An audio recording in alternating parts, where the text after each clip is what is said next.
Welcome to another football 24/7 here on JAKIB Sports. The crazy NFL free agency frenzy in day one. The legal negotiating window opened today at noon, and boy, it kicked off big. And the Eagles lose some players immediately. I'll give you guys a rundown of those deals. But Johnny Mac, how you feeling on this Monday evening edition after a crazy free agency day? Twitter's up and down, all sorts of things today, John. Oh, don't even get me started with Twitter. X.com, I guess we'll call it. That was a nightmare today. Couldn't post anything, couldn't do anything.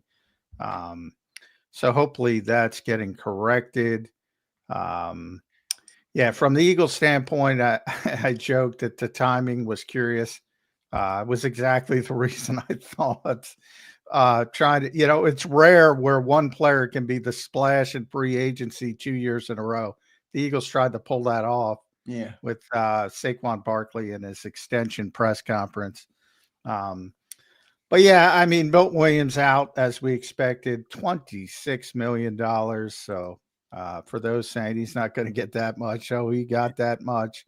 Josh Sweat just under 20. Isaiah Rodgers probably the one I thought maybe they could get back, but he got 2 years and some decent guarantees. So he's out. Darius Slay could be out, working on a deal with Pittsburgh. That's not official. The Eagles technically haven't even officially released him. So we'll see how that shakes out. And most recently, the move that might excite some Eagles fans, Kenny Pickett traded to Cleveland. For Dorian Thompson-Robinson, player the Eagles really liked, by the way, coming out of UCLA. Like him too. He was great in college. Very athletic guy. They were really thinking about taking him in I guess it was the 23 draft.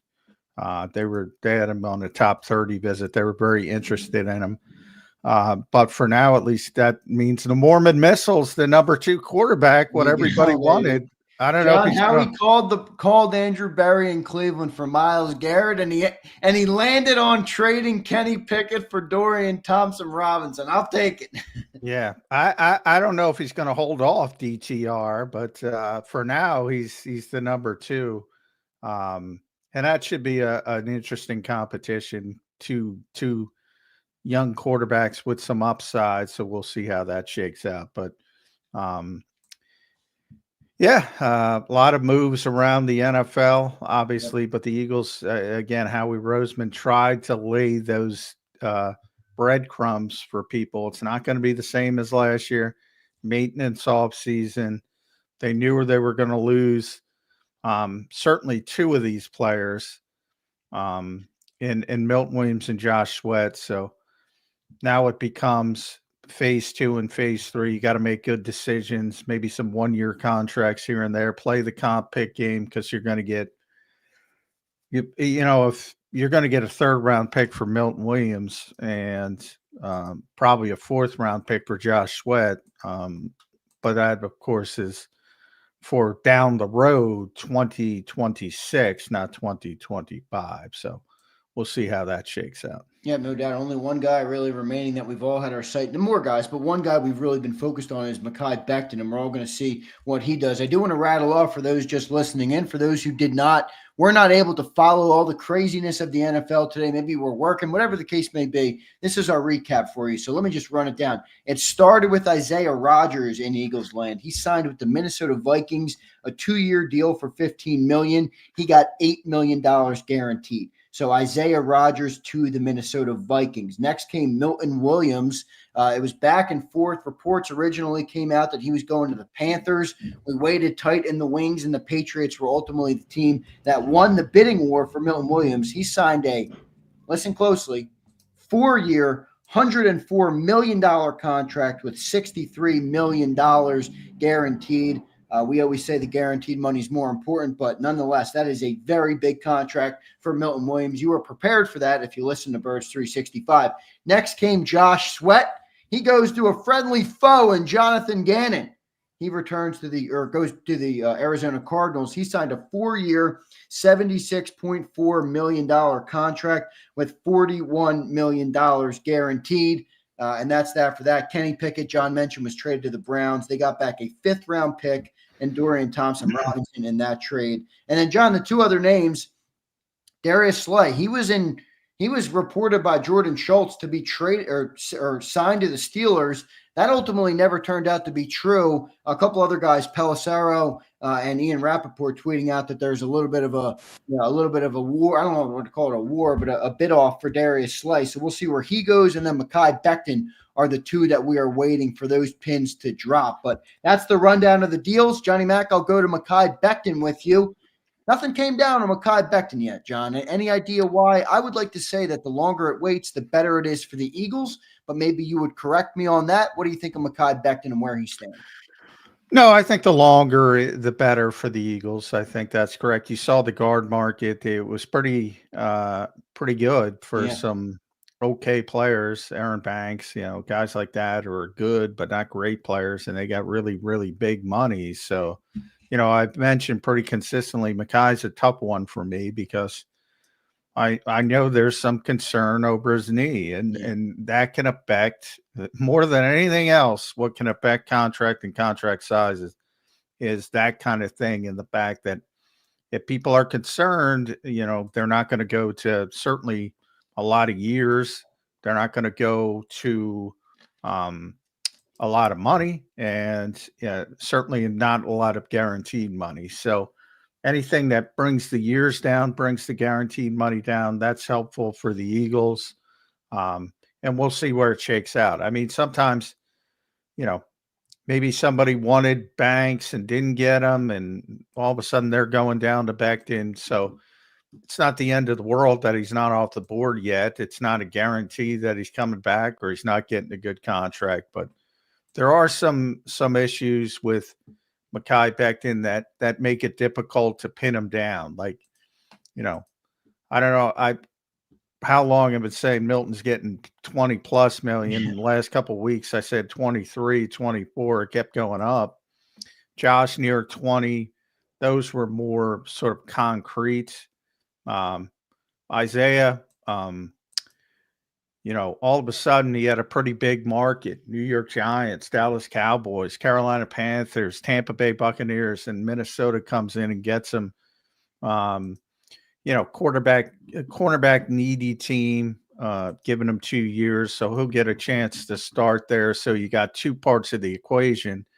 Not only he knows he's going to get a chance to start, but he gets that 2 years of guaranteed money. So that's helpful for him. And everything else kind of went to as we expected it to go, to be honest. Yep, no doubt about it. John, what do you think of that Slay news that Jordan Schultz reported he was going to be dealt to the Steelers? And then it's kind of, I don't know if he walked it back, but a couple other reporters, it's kind of like reporter clashing, Pelissero and Rappaport are like, oh, the deal is not finalized. So I don't know what to make of it. It certainly seems like Slay is gone. We're just waiting to see where. Maybe Steelers are the front runner. John, your thoughts on that? Well, the Steelers, the Steelers are obviously the front runner. But the Eagles haven't, as I said, the Eagles haven't technically released him yet. So this is one of those things where the same thing happened with Baltimore a couple of years ago. And all of a sudden, most people have heard the story by now. Dom called him and said, hey, we need you back, and convinced him to come back. I don't know, but they didn't. I don't know if the plan was to get Isaiah Rodgers back. I think ultimately, though, the plan is for Kaylee Ringo to start at that opposite corner of Quinyon Mitchell. So how quick do you want to kick that off? It would have been nice to have the security net and say, all right, we want Ringo to win the job, but let's let Rodgers compete with him and see what happens. Then I think Slay's out the door. Now you don't have that safety net. Maybe that makes the Eagles rethink it because, Slay has said if all things being equal, he'd rather play in Philadelphia. So maybe that opens a little bit of a door, but we'll have to see. But it is interesting that the Eagles haven't released him. So for all the time they've informed him they're going to release him, but they haven't released him yet. Good stuff there, Johnny Mac. John, let's run through each deal. We'll start with the order in which they came. I know Milton's the big deal. We'll talk about him in a second and how to replace him. But let's go to Isaiah Rodgers, John. He signs with the Vikings. It's a 2-year deal, $15 million with $8 million guaranteed. What does this mean? Well, you can give some thoughts on the deal if you have any. But I really want to ask you what it means for the Birds. Does this mean Kelee Ringo time? Do you think they have another plan? Is Benjamin Morrison in the draft an option? What are the Birds thinking here now with Slay and Rodgers out the door at cornerback? No, I mean, it's Ringo. And it was Ringo before, and it's still Ringo. So that's the guy that they think has the long-term upside. But Rodgers played pretty well and kind of fended him off, as the cornerback 3 last year. Ended up playing a decent amount of snaps and played well to the point he got an opportunity to be a starter elsewhere. And this is a guy that, was very loyal to the Eagles, wanted to return. They're the ones who took a chance on him when he got suspended. So he was very cognizant of that. It's pretty clear to me they didn't necessarily want him back because that was not, with Milton and Josh, you could point to the size of the contracts and say, all right. Can't really do that with Isaiah. So that's an indication to me that the Eagles, not that they didn't want him back, but if anybody went to 2 years, they weren't going to go to 2 years. And Minnesota went to 2 years. What are your thoughts on that contingency plan, sliding Kelee Ringo in there? I like the player; he was great in college, but I can't say I've seen a lot of him in the NFL. And the other thing I think about, John, is it felt like Vic Fangio played everybody this year. Every rookie, it didn't matter who you were. Thomas Booker was out there. If you were on the team and Vic thought you could help, he put you on the field. Well, Kelee Ringo didn't see the field much. He did see it sometimes, but no consistency for him. Your thoughts on the contingency with Ringo to be in there? Well, in a lot of ways, I think Quinyon and Cooper broke people to the point of he's still tremendously young. He was the youngest player in the NFL when he got drafted. This will be his 3rd year. There's no harm in taking some time to develop. That's usually what happens with young players, especially ones as young as Ringo. And he did play a little bit. Like Eli Ricks didn't play. Eli Ricks had 15 defensive snaps on the year. Kelee was out there for 129, and not that that's a lot, but one of the reasons because he was the cornerback 4. So, Slay got banged up a couple times, and Rodgers came in for Slay. Mitchell got banged up late, and Rodgers came in for Mitchell, but Slay was healthy. So it's tough to get to that 4th guy. Whereas you bring up Thomas Booker. Thomas played 179 snaps at a rotational position. Cornerback's not a rotational position. Right. So Ringo played a decent amount for being the 4th corner and showed some things, mainly on special teams. And Vic did bring up, I've said on the show a couple times, guys who start on special teams, if they're bad on special teams, they don't become good defensive players. They just don't. He mentioned that Ringo's a very good special teams player. That's a positive sign for, developing into a competent defensive player. Right. And not to say that the Eagles are going to hand him the job, but that's always been when they drafted him and whenever it was going to end with Slay, this was always going to be the guy that they wanted to step in, that they hope would seize the job. Right. Draft players, develop players, and then give them a chance to play when their time comes. Now, they thought the same thing about Tyler Steen. Last year, he didn't win the job. They went in a different direction. It's not saying he's going to win the job, but that's the plan. That's the pencil. But it's pencil. It's not pen. And, how he said a couple times this offseason, he said it last offseason, and it came to fruition. He said it this offseason as well. We're going to have to play some young players. Kelee Ringo's one of those guys they have in mind. We'll see how that goes. John, let's go to Milton Williams. He signed a massive deal with the New England Patriots, a little bit of a bidding war before it got done, but he ends up with a 4-year deal for $104 million. Those are some agent-driven numbers right there, but he does get $63 million in guarantees and a big contract for Milton Williams. John, how you feeling about the Eagles roster after this move, and then just your thoughts on the deal? And I know you put out a nice tweet congratulating Milton. It is a big deal for him. I know he was a good guy in the locker room, but your thoughts on the deal and then just what it looks like for Eagles life after Milton Williams. Going to be a difficult guy to replace, to be honest. He's a really good player. Had a really good season, bet on himself. You know, it's one of those things where typically that's a player the Eagles would have looked to extend after his third season. And they did, to be honest. But if you look at how Milton's career, we talked about young players and opportunity a little bit with Ringo. He didn't get to play a whole heck of a lot because Fletcher Cox was here early in his career and still playing at a pretty high level. So, you know, this is the first year where he got really, really significant playing time, and he hit a home run right up to the Super Bowl. Was one of the best pass rushers in football from the interior. If you look at PFF, he was the best pass rusher ahead of Chris Jones. And that will get you noticed. Now, part of that, I think, is realistic. It's interesting. The Eagles had the number 1 interior pass rusher, Milton Williams, and the number 4, Jalen Carter. Now, I know people look at that and say, well, Jalen's the one getting most of the double teams. That's correct, and that tells you how good Jalen is. But bottom line is Milton Williams produced. Yeah. And he produced at a high level, and that got validated today by that contract because that is a huge contract. Of course, it's agent-driven, as you mentioned, but anyway you slice that, it's a huge deal for Milton Williams. He bet on himself.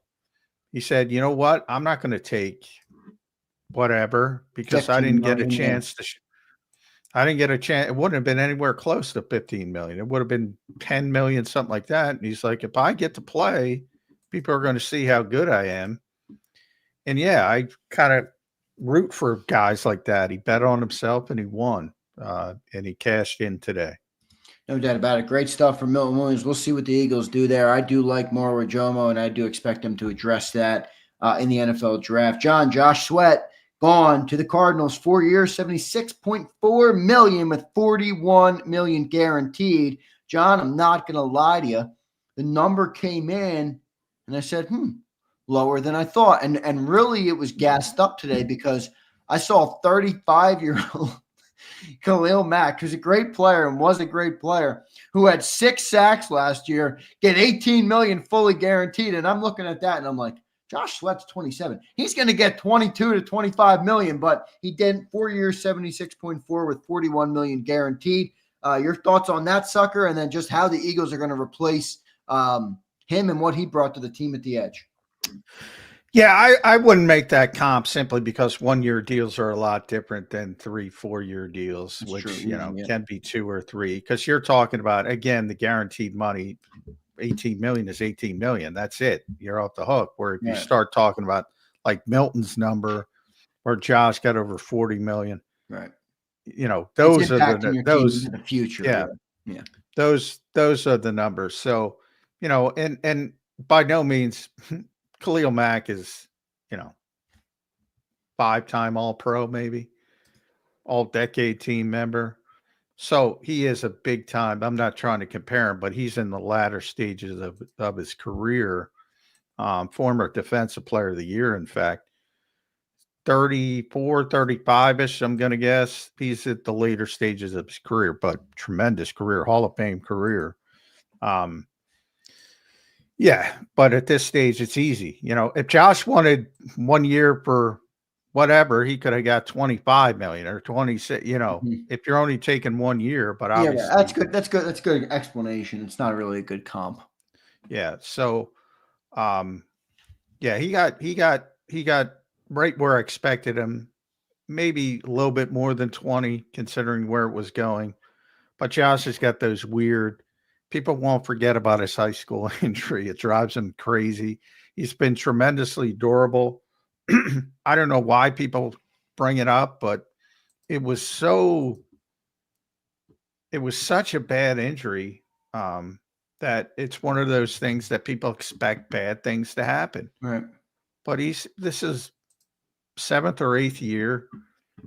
He's only 27. He came in very young as well. Going to be 28. I think he's 28 this month, right? I believe so, but I have to look it up. Obviously knows Jonathan Gannon. He's not, one of the top tier pass rushers. I would say one of the A guys, but he's a really good, and he's a 3-down player. That's something that means something as well. If you think about Bryce Hupp last season, right, coming in as a one-trick pony, Jonathan Gannon knows better than anybody. This guy's a 3-down defensive end, even though he's listed as a linebacker now because he changed his number. He's a really good player, not a great player. And this is the guy I think the Eagles made a mistake with, which I started talking about this morning. There was no reason to tell him to take a pay cut. No reason. Coming off the 2023 season. And I just looked it up today. Yeah, his sacks were down, but his pressures were in the 70s. He never has cracked 50 in any other season. Everybody thinks 20. Oh, that's his best season. The sacks were down, and they docked him for it. Which is, that's Eagles should know better. That was unfortunate, John, because look, when you say you're fighting an uphill battle, this is why you're fighting an uphill battle. It's not just fan driven. I mean, you're talking about players care about sacks for exactly that reason. Oh, yeah. Like, I was getting off the edge all year, but I didn't get home, so I didn't get paid. I got a pay cut. That's why this stuff is so. And that's why, and it's typically not the way the Eagles do business, to be honest. And for some reason, and to get him to take that pay cut, they cut down the years on his contract and gave him free agency, and it bit him in the ass because he had a good year. And here we are. Now you got to replace Josh Sweat. And I said it, all the Myles Garrett hype is over. Max Crosby's back in Las Vegas. Trey Hendrickson's way too expensive. Whatever happens with him, you can't go in the next season with Nolan Smith and Jalix Hunt and Bryce Huff. So you got to figure something out. Draft, trade market, right? Maybe a 1-year veteran guy later in the process. Something. And then cross your fingers that the young players get better and better and better. Yep. Johnny Mac, 2 questions including left. Bryce Huff. 2 questions left. I know you got to run and you got a lot of stuff going on at the home tonight. And I do want to thank and welcome everybody for being here. If you're watching the show right now, hit that like button, hit that subscribe button. Stick around on JAKIB Sports. We'll give you coverage on the Philadelphia Eagles, the NFL, all off season long, all year long, morning, noon, and night, baby, here on JAKIB Sports. So hit that like button for Johnny Mac. Working hard today. Johnny Mac, 1 question on the Birds, and then we'll get real quick a question on the NFL. A lot of Eagles fans, John, are in a little bit of panic mode. You love to steady the ship on people. Do you view these as alarming losses, or can the Eagles prevail? Your thoughts on – I think they can, but just your thoughts on where the team stands right now. This is some pretty significant turnover with some of these players. It's day 1. Yeah, get off the bridge. Not a big deal. Knew they were losing Milton Williams. Knew they were losing Josh Sweat. They signaled they were losing Darius Slay when that comes down. If it does come down, the one player you thought maybe they could get back is Isaiah Rodgers. So that's it. Zach Bond, I said earlier in the week, I said when people are excited, right? Saquon was going to be here. Zach Bond, that was the shiny bauble. That's why he was out there, to try to keep you away from this stuff. Right. But nothing that has happened so far indicates to me that the Eagles didn't know this was going to happen. Right. Even Nothing Rodgers, I'm talking Rodgers personally. When I saw the contract, I said, well, that contract pretty much indicates that they didn't want him back for whatever reason. My assumption is they didn't want to go to the second year. And they would have brought him back on a 1-year deal. So everything that's happened to this point, good and bad, is plan A from Howie Roseman. Now, free agency doesn't end on day one. yeah. And you see something like flipping Kenny Pickett for DTR, a player they like, a player that's cheaper. And then you can have a competition with him and Tanner McKee, and it's backup quarterback anyway, but it's a player they liked. So that is more of a sensible Eagles move.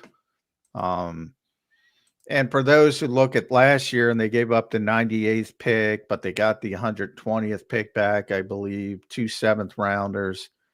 They got a year of a backup quarterback they were comfortable with, and now they flipped it and got another backup quarterback that they liked coming out of college. I think with 2 years left on his contract. Yeah, 2 years left on his deal, so they get an extra year, and it's cheaper because Kenny was a first-round pick. Dorian was a 5th-round pick, I believe. So it's much cheaper than Kenny Pickett. So that's a very Eaglesy move. Good roster management right there, Johnny Mac. Yeah. Yeah. And who knows? I mean, maybe, Cleveland's in such a mess. Maybe Kenny Pickett gets another opportunity there. Who knows? Yeah, he might. That might be why they did it, and they got him for a 5th. So we'll see what ends up happening there. John, real quick, I know you got to run. Your thoughts on the NFL outside of the Eagles today? Holy shit, there was deals everywhere. Johnny Mac, did anything jump off at you? Anything you feel the need that's still sitting in your head that you want to tell the people? How did Johnny Mac see today's free agency frenzy in the NFL? I got to tell you, if for winning March 10th, which means nothing, I got to go with the team I typically shat upon, and that's the Chicago Bears. Yeah, baby. I knew you were going to the Bears. People should listen to this, by the way, because I do not like the way the Bears do business typically. But if they do things smart, I will give them credit like I will give anybody credit. Good and bad. And they have rebuilt their offensive line with guys who can play. And now there are no excuses for Caleb Williams. They have Ben Johnson to try to maximize him. They have skill position people. Odunze, they drafted last year. He looked like a good player right away. Knock, John. They did it backwards. They got all the skill position guys. And they got it. They did do it backwards, but can't get everything right. Maybe it worked out better for them though, because now they got the coach they wanted. I mean, I think they're in a good spot actually, Chicago. Yeah, I don't necessarily believe in Caleb Williams yet, but that's what I said. There's no excuses. They got the offensive coordinator that everybody loves. Now they've rebuilt the offensive line, so we'll see if some of that talent sort of surfaces. But they also got the edge rusher from Indianapolis that everybody was after. They did some good things on the first day of free agency, and they had a boatload of money to do those things. But the offensive line, I've been around the Eagles too much, and they're finally doing it. Thuney's not, you put him back at guard, he's fine. He's getting older. Drew Dahlman's probably the best center, was the best center on the market. Their whole interior is going to be new. They're just trying to build the offensive line. And if you got an offensive line and you can block people, and you see it in Philadelphia every week, that's half the battle. No doubt about it. Johnny Mac, great stuff tonight, brother. Appreciate you checking in. Some big losses for the Birds, but I like the way you framed it. Get off the bridge. It's day one. No need to worry. This is business as usual. Johnny Mac, great stuff, brother. We will talk to you in the morning. We'll dive a little bit deeper on these moves and the NFL moves and how everything is changing on Birds 365 from 8 a.m. to 10 a.m. tomorrow Right, and morning. our buddy Chris Franklin's going to be here at 9:20, so I Awesome. can say that and get people ready. Good stuff there. We'll talk to you in the morning, Johnny Mac. All right, thanks, guys. Appreciate it. All right, there's John McMullen here joining us for a special edition of Football 24/7 on a day the NFL was – the frenzy is the perfect word for it. That's what the NFL used. It's the perfect word for it because it certainly is a frenzy. I'll kick it around with you guys for another 10 minutes or so. We got a ton of great content coming up on the channel. So if you didn't watch all of our live shows today, we'll have recap from Howard Eskin, who reacts to the Eagles losing some key players and grades the Eagles free agency period. We have Gary Cobb, who gives the breakdown on the defense, the changes, the losses on defense, how he's off season so far, and rebuilding the roster for 2025. And then we have my segment as well with Dan Cilio. We kicked it around. We reacted to Milton Sweat. Obviously, the Pickett trade came after, but we did have the big ones done when I spoke with Cilio. So some great content today if you missed it, and that'll be shared up on the channel all throughout the night tonight. All right, so make sure you guys click. If you guys, if you enjoy JAKIB and you're a supporter of JAKIB, even for the suckers and the losers who are listening and the haters, if you're listening too, if you see a JAKIB video, click it, smash that like button, drop your comment down below. Let me know what you think, and I always look forward to reading all your guys' comments. So big thanks to all of you guys. Hit that like button, hit that subscribe button. We appreciate all of you guys for being here. I'll run down the list of the deals on the Eagles guys one more time. I want to talk about Maike Becton.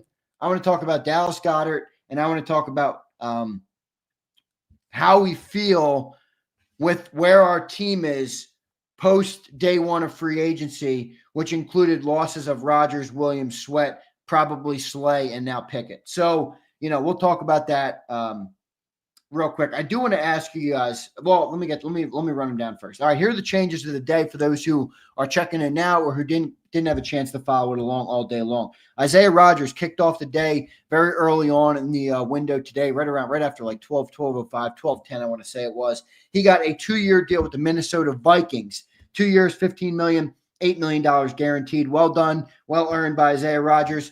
Thank you for your contribution to the Birds. Onward. Milton Williams then goes to the Patriots, a 4-year deal, $104 million, $63 million guaranteed. Milton Williams, thank you for the great play the last couple of years. Thank you for being a part of the Super Bowl team. Onward, best of luck to you. Josh Sweat to the Cardinals, 4 years, $76.4 million, $41 million guaranteed. Josh Sweat, thank you for your contributions. Thank you for helping us win a Super Bowl. Onward, best of luck to you. And then Darius Slay, I think to the Steelers. We don't know yet. Jordan Schultz reported it was. Now there's no deal finalized. We'll see where Slay ends up. Maybe back in Philly. Could be. We'll see what ends up happening. And Kenny Pickett traded to the Browns for a 5th-round pick and Dorian Thompson-Robinson. And you heard the way John explained that. That's why I love John, because he can explain those things very easily, where people see Pickett trade and like, what did we do this? Well, 5th-round pick. Oh, who cares? But you see why they did it. It's roster manipulation. It's managing that bottom of the roster well so that you can have a better top of the roster. And look, another 2 years of a rookie player, cheaper contract, under contract longer, and they picked up a 5th-round pick for Kenny Pickett. Essentially, they traded back 20 spots last year to get a year of Kenny Pickett. Not bad at all. They went back 20 spots in like the 5th or the 6th round just to have a year of Kenny Pickett, and then they turned and burned him for a 5th-rounder and got cheaper for the next 2 years.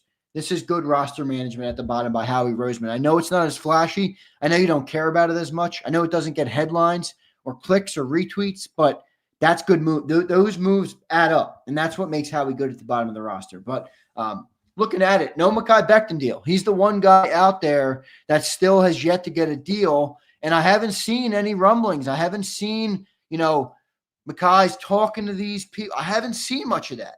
I really haven't seen much of that. So I don't know what to make of that. Does that mean there's not a lot of interest? Does that mean he's, in negotiating periods with the Eagles or another team? Potentially. Normally the agents are the guys who are fueling the talk amongst the reporters before the deals get done. So if the agents aren't doing that, who knows what's going on with that. But I think the longer Becton sits, I think the better that is for the Philadelphia Eagles, because that number probably comes down a little bit, and we'll see what ends up happening. I would expect him to be signed on Wednesday when that free agency period opens up. So we'll see about that with Maike Becton. We'll see what ends up happening with him. I would like him to return, but I'm interested to see what you guys think of Maike Becton and whether he will return or not. Let's talk about the guys who left. Isaiah, Milton, Josh. How are we feeling, everybody in the chat? I'll take a couple of comments here before I get out of Dodge. How are you feeling about where the Eagles stand? You know, I put out a tweet and a video earlier today on social media and just said, relax. This isn't a big deal. I saw one dude put out, the Eagles defense is being ripped apart. I'm like, Jalen Carter, Nolan Smith, Zach Bond, Cooper DeJean, Quinyon Mitchell, and your two safety. Like, are we overreacting there? I think so. You know what I mean? Like, I feel like this defense is in a good spot. And again, as John put it perfectly, this is business as usual. This is all things that we expected to happen with this defense, with this football team. And I think you're in a fine spot. I think you got Bond back. That was the big one you wanted, and you did it. Now we'll see about Becton. If Becton goes, I wouldn't like to see that. If Goddard goes, then I'm really going to be like, all right, now I feel like we have a lot of spots to rebuild for next season. That's why I want Goddard back, because I feel like you can make up Josh Sweat, Milton Williams, Isaiah Rodgers. Like, you have some young guys in the room. There's probably some additions. You're probably going to use a couple top draft picks on replacing those guys. But if you add now tight end to that mix, if you add a guard to that mix, like now I'm like, all right, now you got a lot of spots to fill with few assets. What are you going to do here? You're going to trade for somebody? That's when you start to look at some of those things. So I think the Eagles are in a good spot right now. I would like to see Dallas Goedert return. I've said repeatedly, I would like to see an extension for Dallas Goedert. I think that's the best move. Kick the can down the road on the cap, lower your cap hit now, keep some stability there before you got to pay guys like Jalen Carter, Cooper DeJean, Quinyon Mitchell. I mean, did you guys see the deals today? Jalen Carter is going to get $40 million. I mean, Quinyon and Cooper, they're going to clean up. Now, they got to play well for the next couple of years. I know it's early on them, but J.C. Horn, $100 million, $70 million guaranteed. I mean, I like J.C. Horn. I did not think he was that good of a player for them. Now, you got to prevail right now, but I thought that was pretty crazy to look at some of those deals and some of the ones that came down. You saw them, but, the NFL is crazy, man. The one thing that's interesting about a day like today, and I think Eagle fans are, none of us are used to this, because let's be real, we've only won 2 Super Bowls, and the second one was this year. So there's only been one other offseason before this offseason where we've been able to look at it through a championship scope. And this is life as a championship team. All right. You don't go out in free agency and spend humongous money on day one. You just don't. That's not what great teams who compete for championships year in and year out typically do. There's moments where you will, I'm sure, but you're not typically doing that. So that's the Eagles right now. I mean, a couple other guys got out of the room. The guys that they wanted to bring back, they signed them before free agency even kicked off this week, and that was Zach Bond. So they handled the business, I thought. And again, this is life as a championship football team. Some guys are going to lose or leave. Some guys are going to get paid enormous money. Some guys are going to get way overpaid. And that's what happens. That's how it works. And there's always going to be roster turnover, which is why those picks are so valuable, which is why drafting properly is so valuable. And Howie's done a really good job at it recently. So he has to continue to do that for this team to continue to compete. All right. For this team to be continue to compete. I'll take a couple of comments now. See, you guys are talking to each other. I know you guys love to do that, which is all good. Vincent says, can't pay everybody. I'm with you. Pat Ryan says that Horn contract is an overpay. I'm with you, Pat. Don't see it. I mean, 4 years, $25 million a year, $100 million, $70 million of it guaranteed. It's big, man. It's big money for him. Yale says, retain Goddard. I agree. Yale, appreciate it, man. I agree. No doubt. Niall checks in. What's up, Niall? Expected to lose these guys. Howie is allocating premium contracts to positions that he normally has not. He's going to have to take it from other positions. Niall, you're agree 100%, bro. I mean, and he kind of said that. That's why I love the way John deciphers some of those comments. That was his take on it from jump. Remember when I did a Football 24/7 after Howie spoke, and I said to John, what stuck out to you? And he's like, Howie dropped some tidbits there that I hope you pick up on. And he did. It's not going to look the same. Well, paying linebacker and running back, that's not typical of Howie. It's not typical Eagles. So that's what they did. That's what they went for. That's what they valued this offseason. And, I personally, I think they were right in their evaluation of those guys. Bird Gang Girl says, I didn't like that we got rid of Sweat and Isaiah. Well, Bird Gang Girl, I like Josh Sweat. Don't get me wrong. I'm thankful for what he contributed to this team. And people might call me crazy for this take, and I don't really care. By no means do I think Josh Sweat is an elite player. I think he's a good player. I think he's a great player I could give him. I think he's a competent contributor on a football team. Obviously, a Super Bowl caliber football team is a contributor on that type of a team. But, there is a level of elite edge rushers in the NFL. Josh Sweat got paid close to one of those elite guys. I don't think he's in that building. So I'm okay to let him walk because I just don't think he's that. I don't think he's worth that type of a money. I mean, he's had 13, 14 sacks in 2 seasons. He's a good player. He's not an elite player. He's a good player. I'm not saying he's not a good player. He's not an elite player. He's not. Not in my eyes. Not in my eyes. Not in my eyes. Curtis says, Sills was right about Rodgers. I am surprised for that money that we didn't bring him back, especially since re-signing Slay off the board. Yeah, Curtis, I thought John's thoughts were interesting on that as well. He kind of said, once I saw the money on Isaiah Rodgers, I basically came to the conclusion that the Philadelphia Eagles didn't want him, and that's where he went from there. So that's what he made of it. I thought it was interesting, but good stuff, everybody. Appreciate you all checking in here tonight on this edition of Football 24/7. A great reaction, a great breakdown of everything that happened today. We had John for the first 35 minutes of the show tonight, and appreciate all you guys listening. Please, if you're listening, don't forget to hit that like button. Don't forget to share the show, comment, do whatever you guys do. I love interacting with the community. It's one of my favorite parts about what I do. And when you guys help us grow, it means the world to me. So thank you all for doing that. Hit that like button. Drop your comments down below. Subscribe to the channel. Follow on Twitter, wherever you're watching. We appreciate it. All right. Hit that like button. See you next time, everybody. Appreciate it. EAGLES. Eagles.